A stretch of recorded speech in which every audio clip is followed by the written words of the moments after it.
Hello sa mga ano diyan, mga call signy. Signy ka to, call signy kayong tawag, yung mga receiver. Yung nag-order, yung mga receiver kasi kami taga-deliver. Kung may parcel kayo, tapos kaduda-duda or mag-GG kayo, pagkatapos not short, sabihin mo sa, for example, ako mag-deliver or if yung mister ko naka-deliver. Kahit sinong rider, JNT, Lazada, Flash, SPX na yan dyan.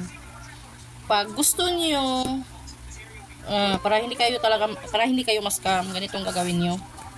Yung hindi pa na paid ng rider, i-video niyo muna bago kayo mag-open kayo, i-video niyo muna yung parcel niyo. Tapos sabihin niyo sa riders, "Sir, pwede i-open muna namin, tingnan muna namin kung order talaga namin to."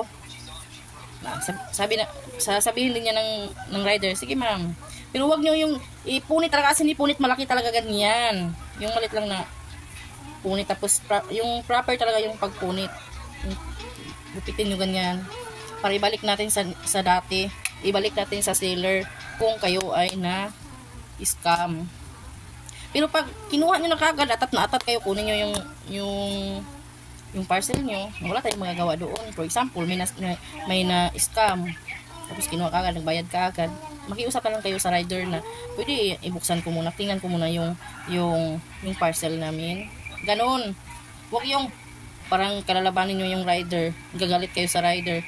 Hindi nga namin alam kung ano ang order nyo, dahil kayo ang nag-order, kami taga-send lang or taga-deliver lang sa parcel nyo. Katulad din sa amin. Pag sa Jinte, walang ganon. Wala yung pwede sir, tingnan namin kung order namin talaga to, yung parcel pwede open muna namin. Hindi, bayad ka talaga. Dito sa amin pwede ganun. Kaya lang yung iba atatat.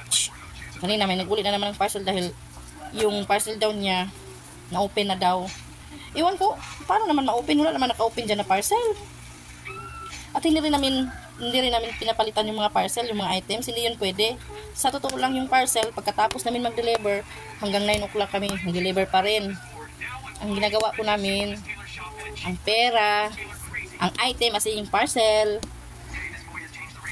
iuli talaga doon sa hub. Hindi pwede nakatulog or nakatambay dito sa bahay namin. Dahil binibilang po ang parcel, binibilang din ang pera, ganun. Kaya tuwing gabi, sumama ako sa mister ko, magbilang sa pera. Tapos yung pera, magbilang na doon sa loob ng hub. Pag nagkamali or may nagkulang na parcel, magbabayad po kami. Kung may for example, may nawalang pera, magbabayad po kami. Hindi yan pwede nakatambay dito sa bahay na ganun. Hindi yan pwede nakastambay dito. Yung for example, may parcel kayo, tapos bukas, i-reschedule nyo, bukas nyo kunin. Hindi po yung dito sa bahay nakatambay, sa warehouse po yun. Pupunta na po ang mister ko, maaga pang magising at magpunta na naman sa hub, magkuha ng parcel para i-deliver sa inyo. Hindi yun dito sa bahay, hindi yun pwede. Ganun. Pagkatapos, kung may naguli man ng items, kung baka iba rin ang color ng casing or nag-order kayo, ibang laman, hindi po namin yun kasalanan. Dapat ano ba yung tawag nito? Doon kayo sa magreklamo sa seller nyo, dahil bakit hindi kami pang seller, kami pang rider, kami pang seller, sa amin ba galing ang mga order nyo? Hindi, delivery, kami lang yun mag-send sa inyo ng mga deliver, yung mga parcel nyo. Katulad sa akin, nag-order ako ng kissing.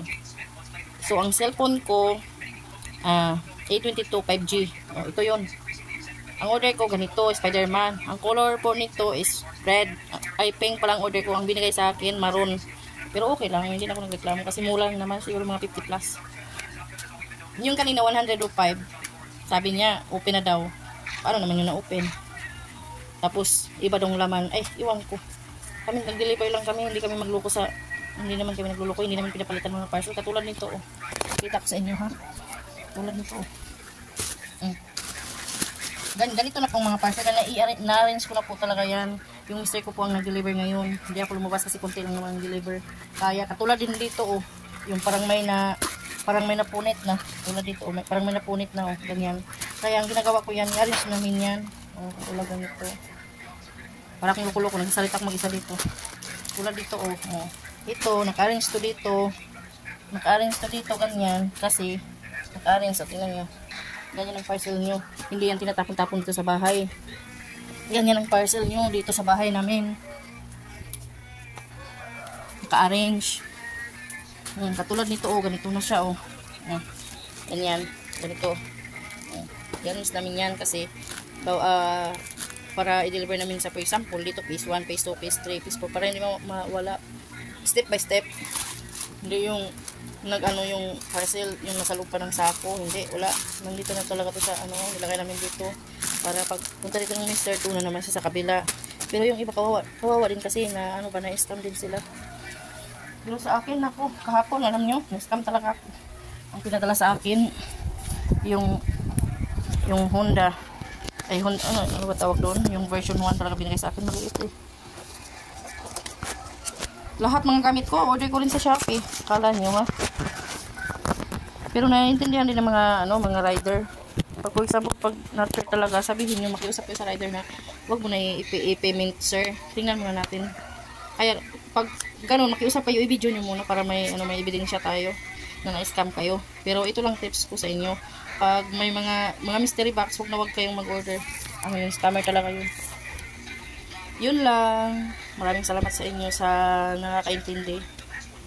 Pag may pag may mga parcel kayo, makiusap lang kayo na i-open, tapos video nyo lang ganyan para may evidence. Pero yung iba, pag sa mistake ko kasi, yung ginagawa nyo talaga, pag malaki talaga, for example, mahal talaga yung yung sobrang expensive talaga ng parcel. Gusto ng mister ko, muna, i-video muna bago magbayad. Kasi ayaw rin ng mister ko na i-scam kayo. Tsaka yung iba may mga nasira din na parcel sa loob, siguro sa tapon-tapon ganyan, tapon doon. Iwan ko siguro sa pag-sorting siguro yan. Hindi rin nagsusorting yung asawa ko ha. Delivery lang talaga, kumukuha sila doon sa hub. Yun lang po. Salamat.